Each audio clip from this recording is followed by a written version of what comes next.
Hi, and welcome to the Holistic Podcast, your source of health, happiness, and harmony. And today I'm very thrilled about speaking with Jayka Duncan. She healed herself of stage 4 recurring breast cancer through the guidance of her intuition and the surrender practice. And now she's a surrender coach, the author of Healed by Cancer book, a motivational speaker, blogger, and podcaster. So we'll have a super interesting conversation. Hi, Jayka, how are you? I'm well. Thank you for having me, Georgiana. Thank you for accepting the invitation. So please tell us a little bit the background of your journey.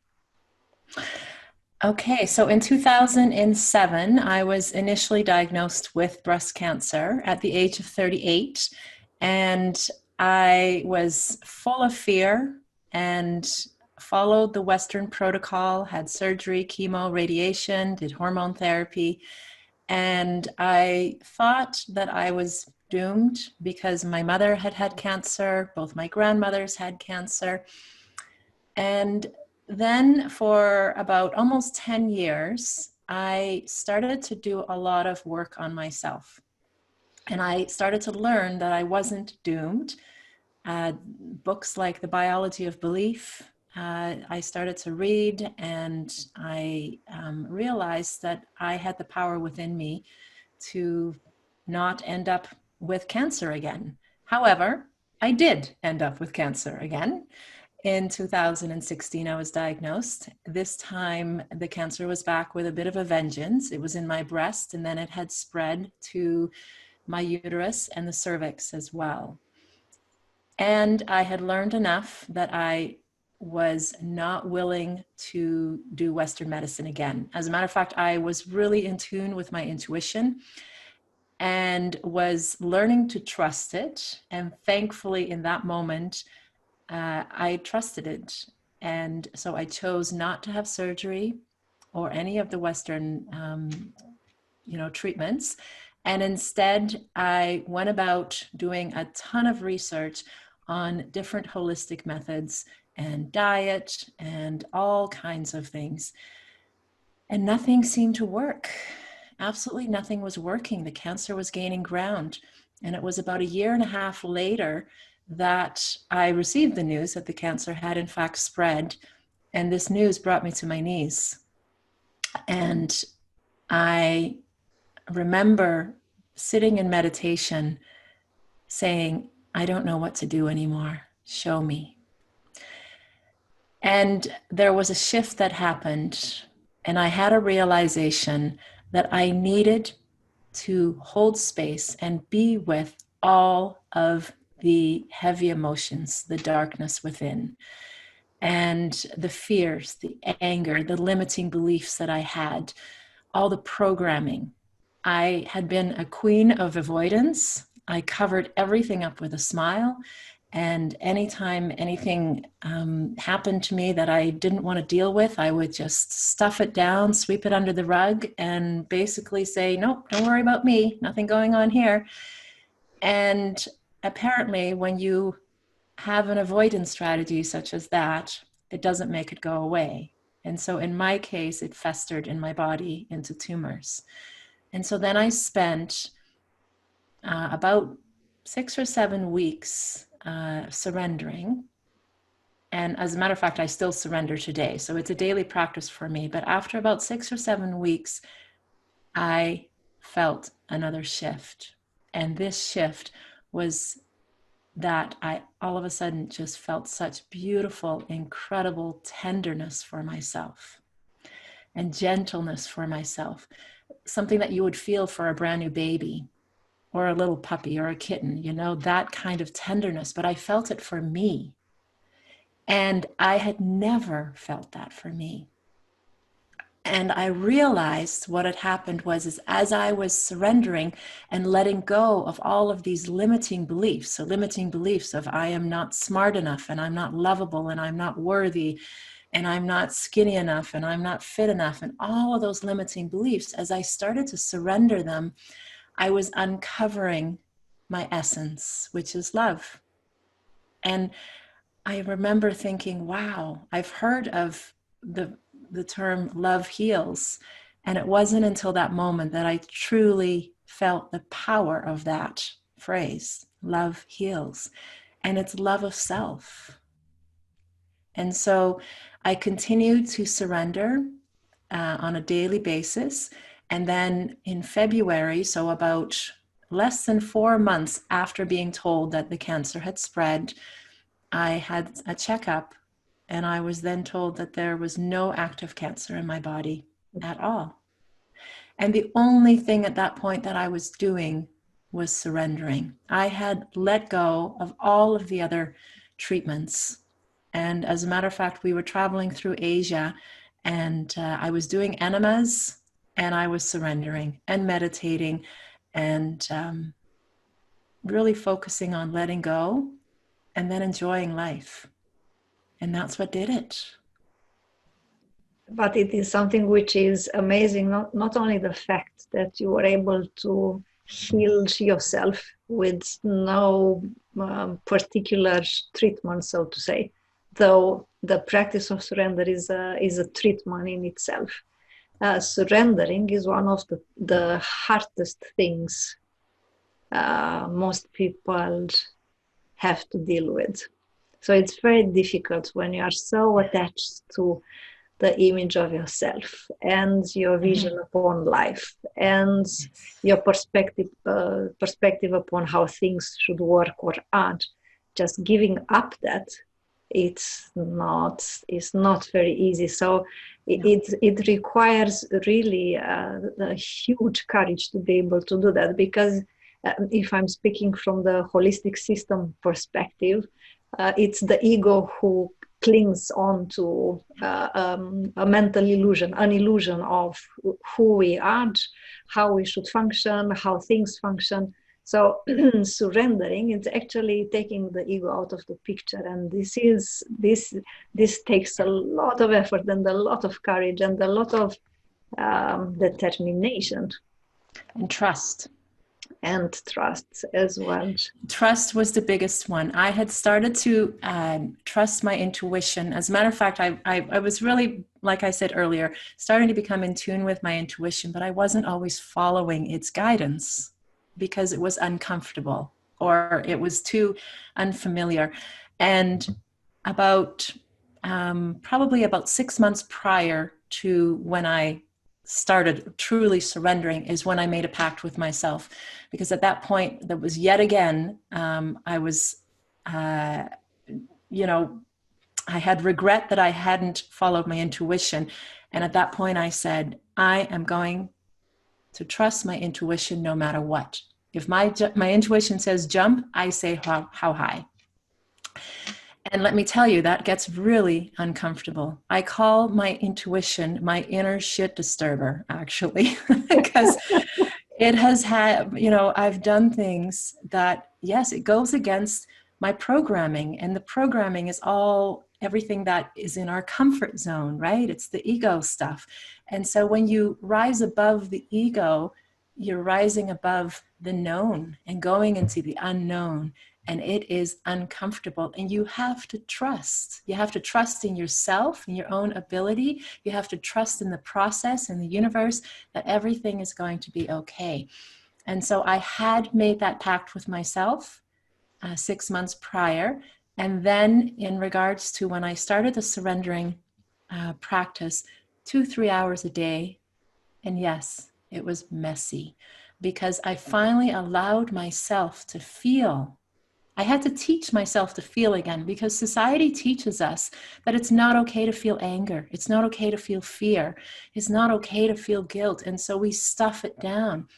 And I've recently been told that it takes 90 seconds for an emotion to pass through the body. The reason that for most people it takes longer is because we create a story around it. We stuff it down. We add drama. And so I learned to just be the witness of whatever emotion was there. And I would tell myself, it's okay that I'm feeling this. I would welcome the emotion. And I would tell myself, I love you. I love you. I love you. I love you. I have said that to myself and continue to many times a day, because it is, it's about loving all of you, especially the shameful bits, the angry bits, the fearful bits. It's loving all of you. And when you are finally able to love yourself unconditionally, you raise your vibration.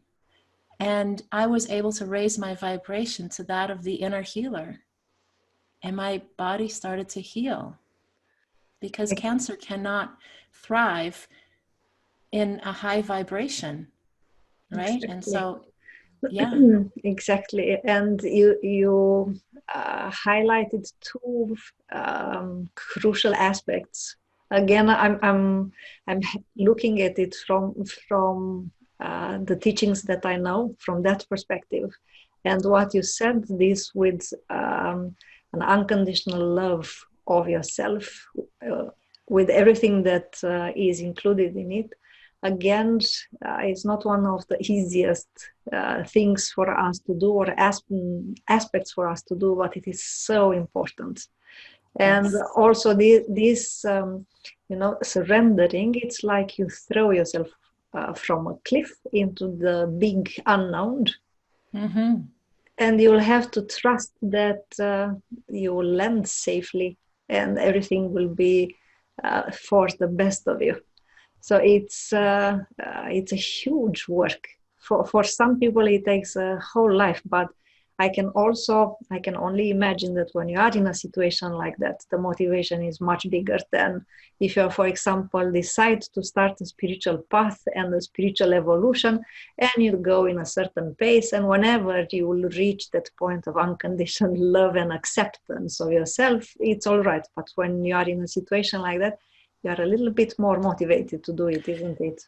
Yes, cancer was my biggest motivator. Absolutely. Yes. And I wasn't even 50 yet. And I thought, I'm too young to die. And I had to surrender my desperate need to live. That was the first thing that I surrendered. I had to let go of my desperate need to live, because I realized that desperation is a very low vibration. And so I needed to let that go. And that was one of the more difficult things to let go of, the need to live. And I know that we're not born, we don't die, we are eternal beings. And so I started to really be able to be with it from the perspective of my higher self. And I ended up being okay with dying, death and dying. And this is one of And our biggest fears. it The really fear is. of It death is really one of the is. biggest. And the irony is that when I was finally 100% okay with death and dying, that is when I truly started to live, because I started to live without fear. I'm a bit curious. May I ask you what is your background? Because the words that you use and the perspective that you have now, it's very spiritual. What is your background? Did you have that as a background before? I was a school teacher, and I was an events organizer. I did some waitressing. But like I said, after 2007, when I finished all the treatments, I told myself I am never doing chemotherapy again. Never. And I started to read a lot of self-help books. I started to go and take courses, go to retreats. I used plant medicine as well a few different times, ayahuasca and washuma, or also known as San Pedro. And I started kind of the awakening process over the span of the 10 years. And lots of ups, lots of downs. The ego can be pretty determined. And but it all came together. It all came together October 2019, where I got it. And you get it when you get it. And I was ready to let go. Yeah. Would you say that the process that you went through and that you continue with now can be used also by other people with the same diagnosis? Well, I'm helping people. I coach people and teach them how to surrender. And I am their motivator. And so it is not easy. And I tell them that. Like I said, it's messy. You are basically opening up a can of worms. And trust is really the biggest hurdle for people, to trust that on the other side of this is the light. On the other side of this, there is inner peace and love. But it's necessary to I call it like going through the tunnel and getting to the light at the end of the tunnel, and getting to the bottom of it. And so I help people with it. I'm their motivator, and I inspire them. My story inspires them. And I wrote a book about it, as you mentioned, Healed by Cancer. And most of my clients have read that book, and it's what brought them to me. And in the book, it is not just my story, but also a step-by-step guide as to how I surrendered. And it is raw and it is real. Much of my story was guided by my intuition. If it had been my ego writing that story, I would have left half of it out, because it made me very vulnerable. And I wrote about my inner world. And the amount of women that have contacted me, and even a few men all over the world from different backgrounds, different countries, different cultures, different religions, that have told me, you've written my story. Because I write about the undercurrent of my existence. And so, yes, my activities were different, but the undercurrent was fear. And for me, I had father issues, lots of father issues. And so from a young child onward, I had low self-esteem, low self-worth, and fear of rejection. My father rejected me on many levels. And so I had fear of rejection, which fueled almost everything in my life. I struggled with an eating disorder for 20 years because I feared that if I gained weight, I would be unloved or rejected. I was a workaholic. I had 3 jobs for many, many years because I feared that if I didn't prove myself, people wouldn't see me as worthy and they would reject me. I was a people pleaser extraordinaire. And so I go into great detail and allowed myself to be very vulnerable in the writing of this book. I've come to realize that we are more alike than we are different. And I tell people over and over again, if I can do it, you can do it. But there needs to be trust, and you have to believe that you can do it. Because if there's doubt, that is the show killer, unfortunately. Yes. Yeah. And so when you do feel doubt, then I suggest to my clients, okay, hold space for the doubt. It's there. So you don't want to reject it. Because the thing is when you reject it, when you resist it, and you beat yourself up over it, you're just giving it fuel. You're making it grow. And so it's about welcoming it. Okay, I have doubt. It's okay that I have doubt. It's okay. And what you're doing literally is, the doubt, or if it's anger or fear, is kind of the darkness inside of us. And when you're okay with it and you're welcoming it and you're telling yourself, I love you, that comes from a deeper place, right? That comes from your higher self. And so you are literally shining the light on this darkness. And we all know that the darkness cannot survive in the light. And so eventually it dissipates. And the more you do it, the quicker it dissipates. And so at this point in my life, I still surrender every single day. I don't necessarily have to go into a surrender kind of meditation. I just do it on the spot. And the first step is to become really, really aware. Mindfulness is incredibly important. And so you're aware of your thoughts, your words to others, your self-talk, your reactions, your emotions. You become aware of everything. And don't judge it, just be aware. And if you notice yourself getting angry, let's say, you just become the witness of that and say, okay, I'm angry. You take a step back.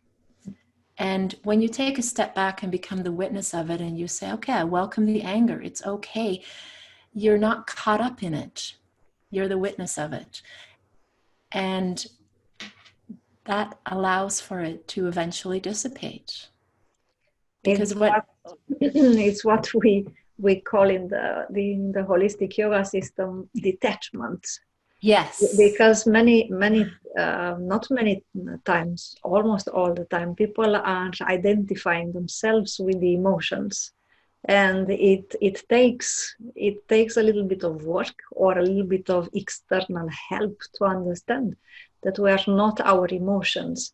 So, for example, you can even change or transform the way that you speak, and instead of saying I am angry, where you identify yourself with the emotion, you can even say, I feel a state of anger. And then you already detach yourself even in the way that you speak. When I say, I feel a state of anger, you don't say, I am angry, because you identified with it. And it's one of the most valuable lessons a human being can learn, how to detach from all these false identifications that we are very good at doing almost all the time.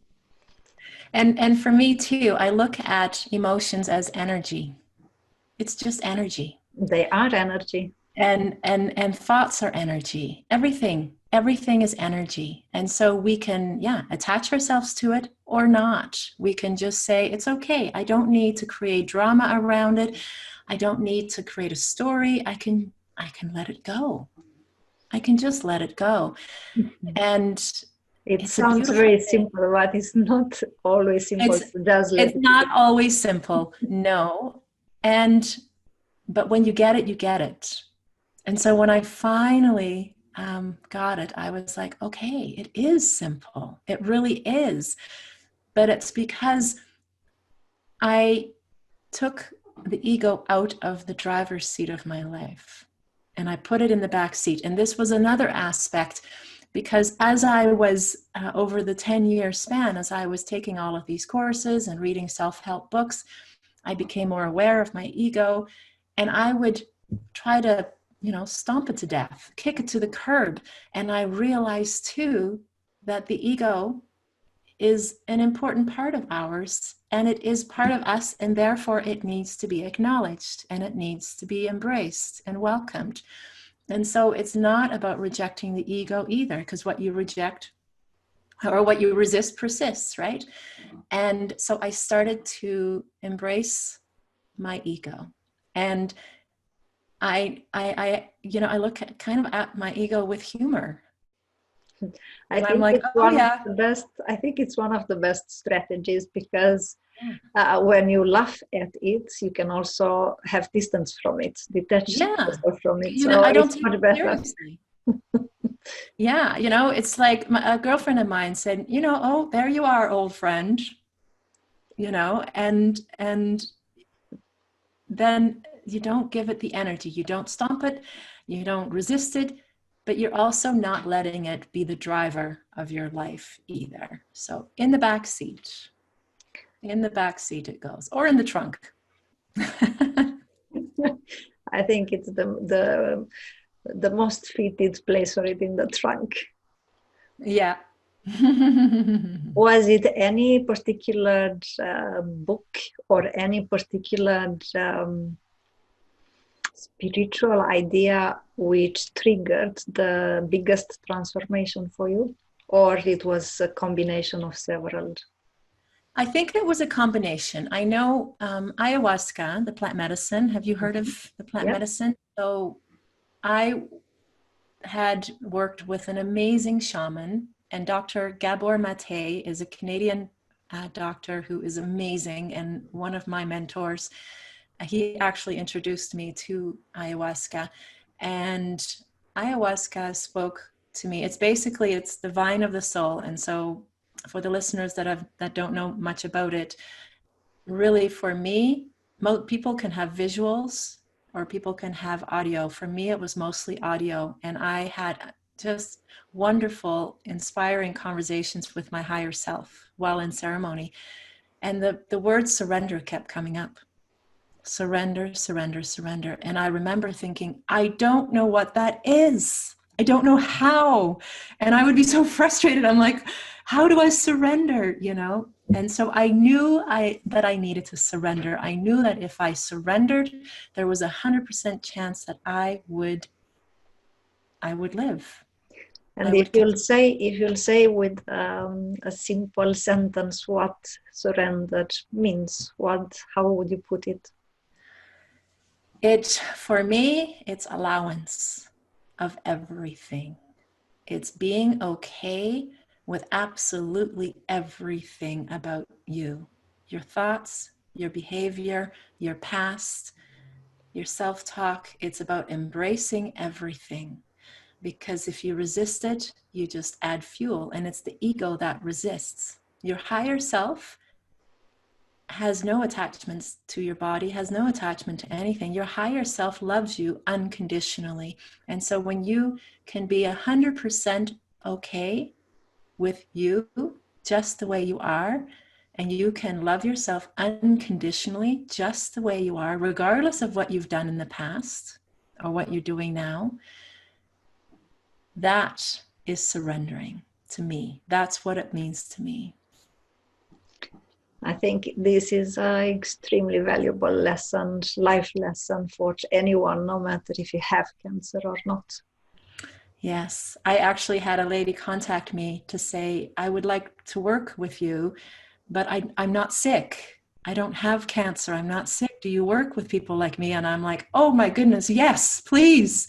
You know, because it's prevention is so much easier, obviously, than when you get caught up. You know, and like me, you wait till the 11th hour, essentially. So I really encourage people, don't wait until life has, you know, gotten so tough, whether that's with physical illness or disease, or at, you know, problems at work, or financial problems, or, you know, a marriage breakup. You know, it's so important to learn to surrender and love yourself, and not wait until your life has fallen apart. I can imagine that for some people it will be, especially if they are sick with cancer, it's just a speculation of mine. Some people will have a big difficulty in doing something like this, because everything we hear in the mainstream media regarding cancer is the so-called traditional treatment with chemotherapy and all of these things, and also the normal medicine, the medicine that is practiced is the authority. So coming and saying, just take some herbs and do some inner work and you will heal yourself, I can imagine that for some people will be a big bite to swallow. It is. And I have people that come to me that have tried everything. And I tried almost everything. And I realized that it's about getting to the root cause. The root cause. And there is the mind-body connection. And I am a firm believer that everything, all dis-ease, starts at an emotional level. And, you know, disease in the body is really just our body's way of communicating that we are not at ease. And the stronger that communication is, you know, the more serious the illness becomes. And so we can ignore it, or we can cover it up with a Band-Aid, which I believe that's what Western medicine does. It doesn't get to the root cause. It just blasts it, and, you know, so it's just going to come back. And this is also, I believe, why so many people, once they've been diagnosed with cancer once, the chances that it comes back are much higher, because most people haven't actually dealt with the reason that they had cancer in the first place. And a lot of it too has to do with childhood stuff. And so with my clients, I do a fair bit of inner child work, because our ego is really a representation of our inner child. Because all of the programs that were created, most of them were created out of necessity in our childhood, or because we mimicked the people that raised us, our parents or our guardians. And so really the ego, this is another reason why I tell people, be gentle with yourself, be kind, be loving with yourself, because really the ego is your inner child. Your inner child, when you were a little girl or a little boy and you felt unloved, or you didn't feel acknowledged, or you felt unheard, unseen, or you felt threatened. And so you created all of these survival skills, and that's how your ego was created. And so when I teach people to look at the ego more as their inner child and to look at their program behavior from that point of view, they're able to be more gentle with themselves and more compassionate with themselves and more forgiving. So yes, there's many different ways to get to a place of self-love. I believe that it's very important for every one of us to understand that there is a cause to the disease, which doesn't have to do anything with the physical body, with viruses, bacteria, and so on. It's a mental. The disease. It's always starts at the mental level. There are some wrong mental patterns, some wrong beliefs, which are destructive to a certain level. And these wrong mental attitudes will create not very glorious psychic states. And when you have them for a long time, till the end, the body will not be able to cope with them anymore, and will create the disease. So understanding the fact that the cause of, if you want to get rid of an illness or disease, you need to understand the cause of it. And also my personal opinion is that Western medicine is just dealing with the symptoms, is never dealing with the cause. Because for me, it's a logical matter. If you have a disease and then you take some medicine, if it will take away the cause, you'll never get the disease again. The fact that you get it again, let's take a flu as an example. Yes, you get a flu, you get some medicines, you get rid of the flu, but you get it again. Why? Because the cause of it is still there. So alleviating the symptoms or treating the symptoms is not going to solve the problem, because the cause of it is still there. So without understanding the cause of your disease, it doesn't matter how efficient the Western medicine is in dealing with the symptoms, because it doesn't treat the cause. For me, it's that simple. But it requires that we are not lazy, because it's a lazy attitude. You pay some money, get some pills, and hope to fix the problem. So doing the inner work to understand the cause, to work with yourself, to unveil all your unhealthy emotional patterns, and start doing also what you were speaking up so far, is not an easy thing to do, and it requires some effort. So you cannot just pay some money and get the quick fix. Right. It is a lifetime commitment. It is. It's not like a university degree that you have in your back pocket for the rest of your life. It is a lifetime commitment. And I know for myself, my ego still pipes up. Sometimes old habits die hard and thoughts will come through. Like I mentioned earlier, I struggled with an eating disorder for decades. And a thought came through a couple months ago, and I thought, wow, and it was a sick thought about eating disorder, and I thought, okay. It's okay that I thought that. And I didn't beat myself up over it. And I told myself, I love you unconditionally. It's okay that that thought came through. And it left. it disappeared and I didn't act on it. And That, so that's when I the- realized, okay. And then even a couple of weeks ago, I had some symptoms. I had a bladder infection, and I know that that is linked to being pissed off. And I didn't necessarily, it wasn't super bad. It was mild. And it took me a month to finally be like, okay, what's here? What's here? And so in meditation, I was kind of in communion with my body, and a few things came up that I was pissed off about. And so I surrendered and let it go. And sure enough, my bladder infection went away. And I thought to myself, wow, that took a month for me. And so old habits do die hard. And it's about being patient with yourself and compassionate. And, so I chose not to be hard on myself that I waited a month. I was kind of laughing at myself, actually, thinking I could have resolved this right away. And yet, my old habit was to stuff it down, sweep it under the rug. So yes, it's the ego can be sneaky, and it's about staying on top of it.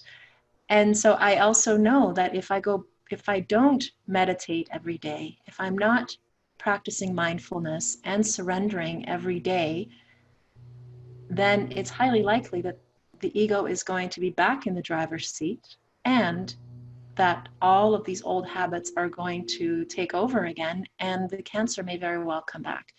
And so I have made this commitment with myself, and I couldn't imagine not.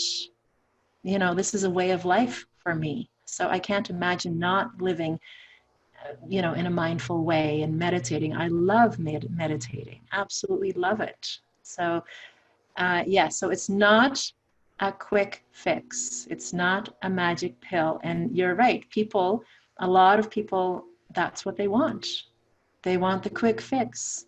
And maybe it's also important to understand that getting ill, getting a disease, it represents a long process of doing something which was not good for us. Maybe years of, I don't know, low self-esteem or stuffed anger or unexpressed frustration. So you made yourself sick during a long period of time. You cannot just, well, you can, but you have to have a very good mental power and inner focus. You can heal yourself. But it's also important for people to understand that if we make ourselves sick, we also have the ability to heal ourselves. So it's not like we only can make ourselves sick and then we have to ask somebody else to heal us. We also have to feel healing power in ourselves. We have both sides in us. So if it took us years to make ourselves sick, we should give it a little bit of time to heal ourselves. So this with just snapping the finger and now I want to be healthy, it doesn't really work. It's important to be patient with yourself and to let go of expectations. And that was another thing, right? Is expectations often has a neediness or a desperate energy attached to it. And so to be okay with whether it happens or not. And I can tell you that for me, having a healthy body is amazing. Don't get me wrong, but that wasn't the big gift. The big gift was this amazing, beautiful, gentle, loving connection that I have with myself. That is the big gift. And so if I end up with cancer again, I'm okay with it because I have this beautiful connection of my true essence. And that is, it's amazing. I have a private Facebook group. It's called Surrender Your Ticket to Freedom.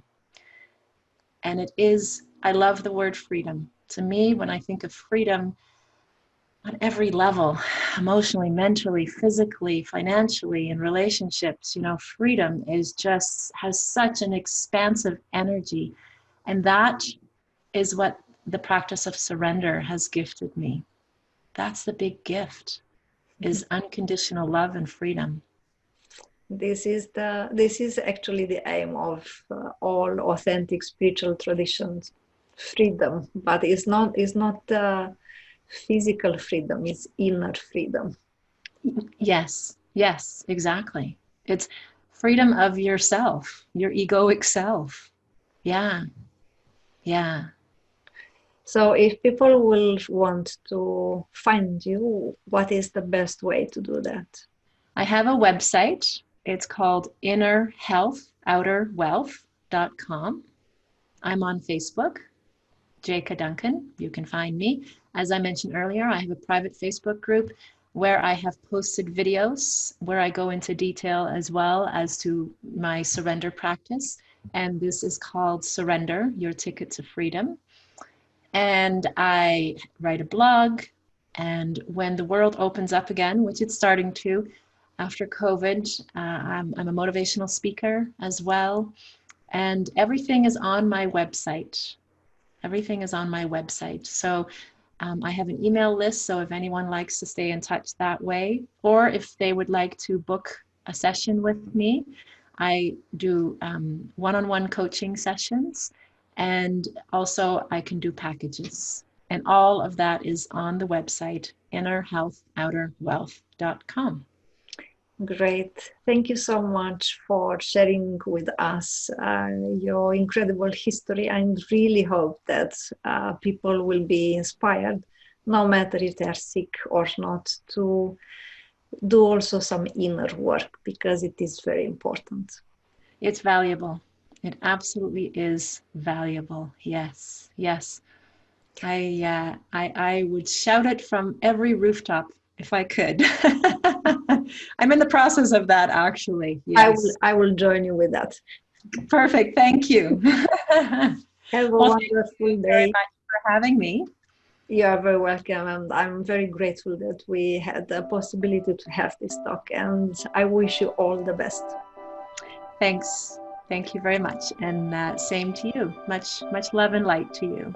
Subscribe and get access to all the training videos, those already published and the ones on their way. I wish you a wonderful day.